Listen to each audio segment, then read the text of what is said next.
Hi everyone, welcome to another episode of Do-It-Yourself Acrylic Painting. My name is Ann Abell, theblueeyedartist.com, and today we are going to do a fall themed picture of some pumpkins with some deep blue background. As always, I like to go over the supplies that we're going to be using today, and I am using a 16 by 20 inch stretch canvas. I prefer to order mine online from dickblick.com. I think their quality is one of the highest.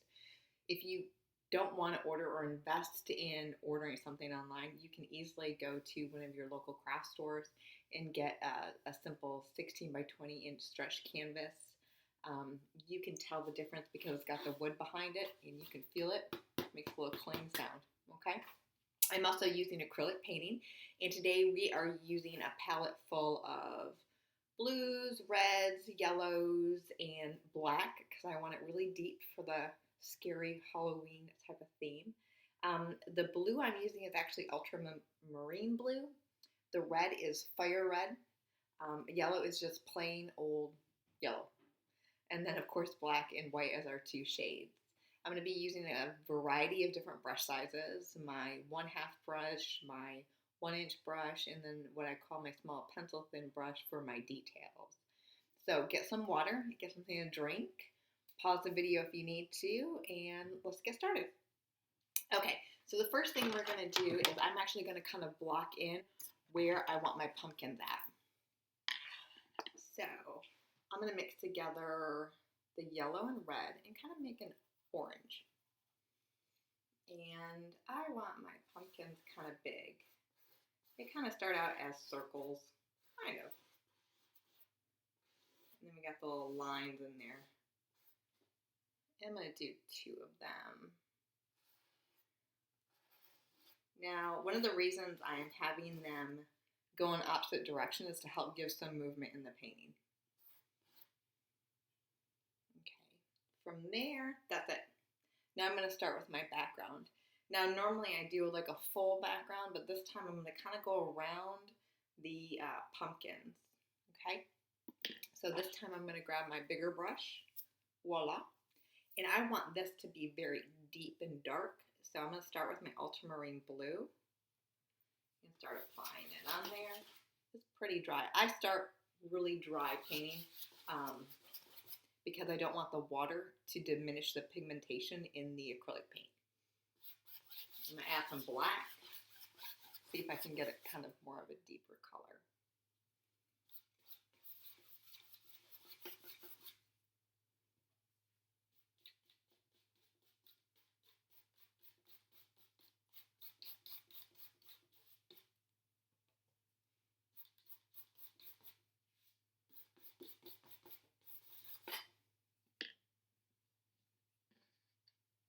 If your paint gets too dry, you can add a little water in there.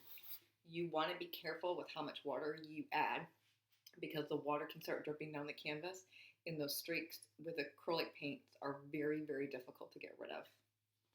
It almost leaves a texture to it. So I find it a better option just to keep layering the paint.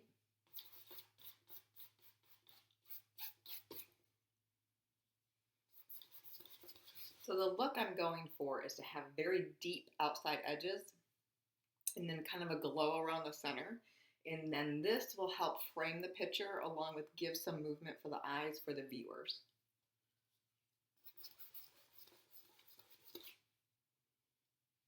So I'm just going to kind of keep adding the blue and the white and the black in here and blending it until I get a smooth texture that I like. If you notice, I'm kind of going around the pumpkins, but I'm not being completely perfect with that, and that's okay. Being perfect is not my goal here.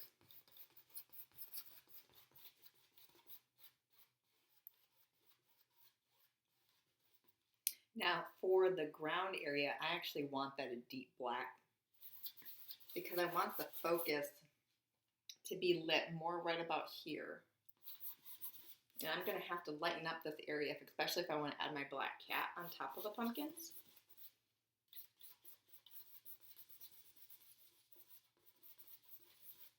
And what you can do is you could add a little red to this black here. And it'll give kind of a little bit different color, almost like a dark brown to the ground. So it gives it some dark, kind of like a dirt color. You could also grab brown and start with that and then slowly add black. I really, really like to work with primary colors because I feel like I have a bit more control over the overall feel of the picture. And it helps me kind of use my abstract thinking on how to solve color theory problems to get the illusion that I want. So you don't become a better artist unless you stretch your thinking and stretch your technique.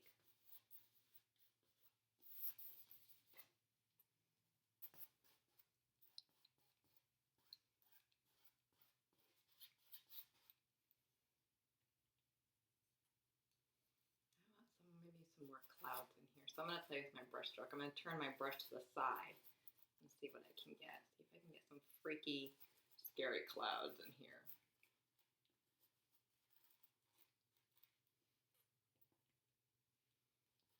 Add some black to the top. Kind of like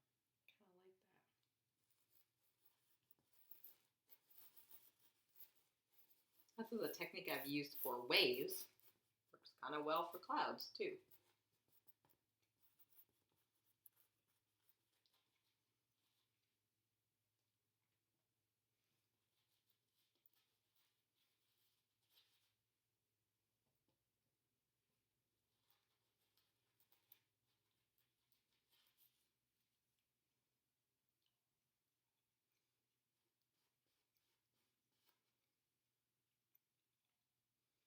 I'm going to put my moon up here. I'm going to change that because I want that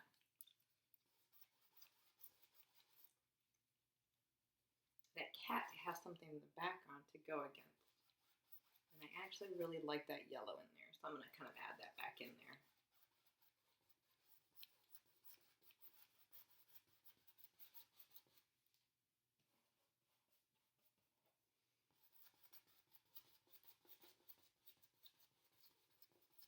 I like to blend the paint until I get the texture and the feel that I enjoy, that I'm going for in the painting. This isn't quite there. I felt earlier I had it better, so I'm just going to go back and forth between the yellow and the black and a little bit of the blue until I get that back.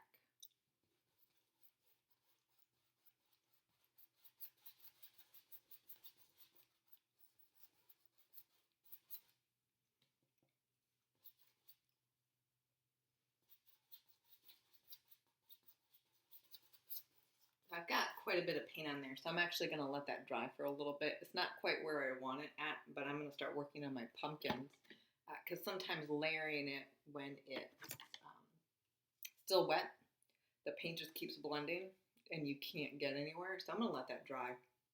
For the pumpkins, I'm mixing together that fire red and the orange, fire red and yellow to make that orange,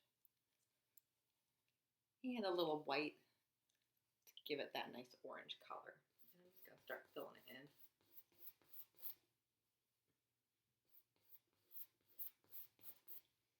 Now, one way to give it shape and depth is to make that middle portion a little lighter. So I like to add yellow, make those lines darker. You don't necessarily want to outline it in black because that would give it a very comical look. You really need to emphasize on how the colors change from light to dark when shadows hit it from the light. The best way to practice that is just look for color differentiation in everyday life.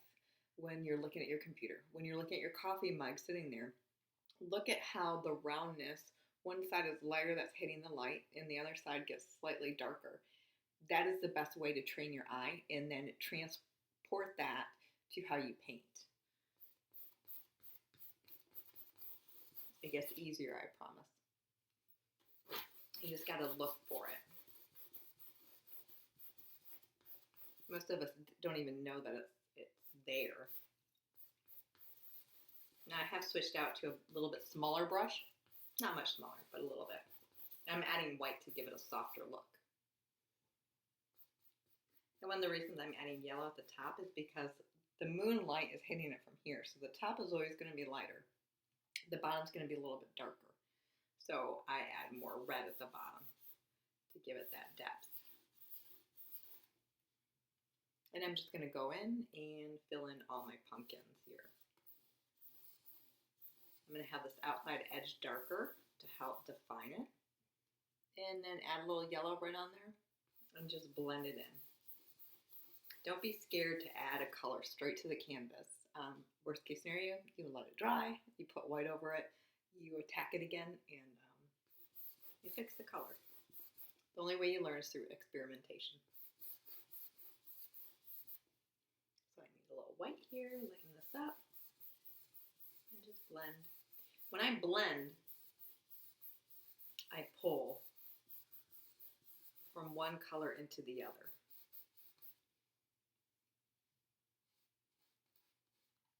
Okay, so I've done my 2 pumpkins. I'm going to let them dry for a little bit before I add some more detail in them. I went back to my sky actually, and I started playing around with brush stroke. I like the dotted feel a little bit more. I wanted it more blended, and I didn't add any more paint. I just went through with my brush and I just kind of whisked in some water to lighten it up a little bit.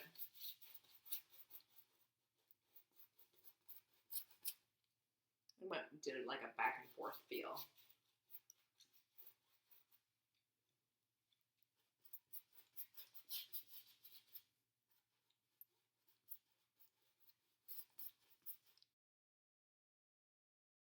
I'm not going to worry about that I don't have the pumpkins completely done. That's okay. I can add detail afterwards. So I start with the animal's head. Hopefully you guys can see this okay. And I am just going to paint a round circle. Details are not important because the cat is a shadow, and cats are famous for their pointy ears. Do the little triangles at the top.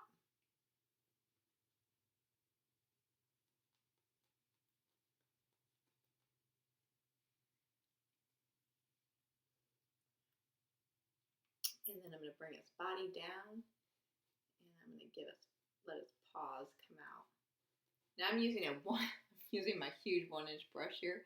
I would use something smaller, to be honest. I would go with a 1/4 inch or even a pencil thin brush there.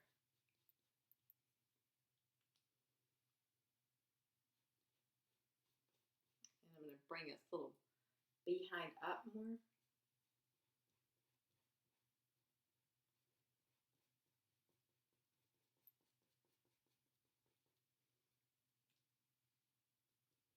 I'm just filling it all in black because I just want it to be a shadow.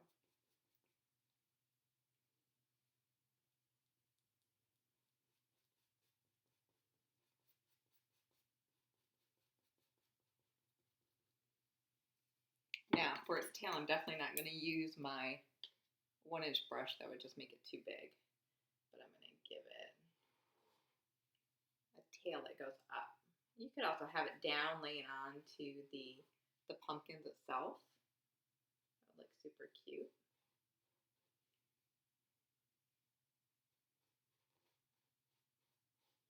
I am much more proficient at painting dogs because I'm a dog person, and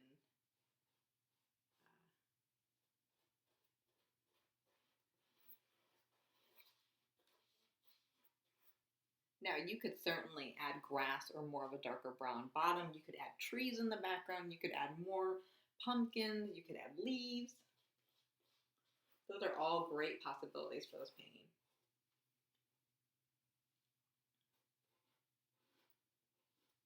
Add a leaf right there.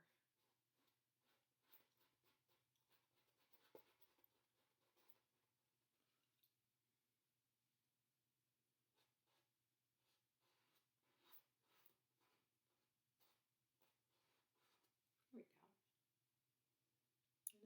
I have one come off the back here.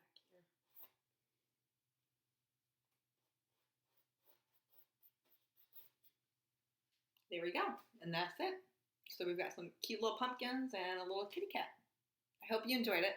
Please subscribe to our channel. Comment if there's a picture that you want to see painted, an idea, a theme.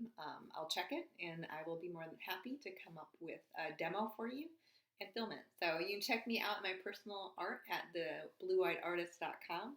Thank you so much for watching, and see you next time.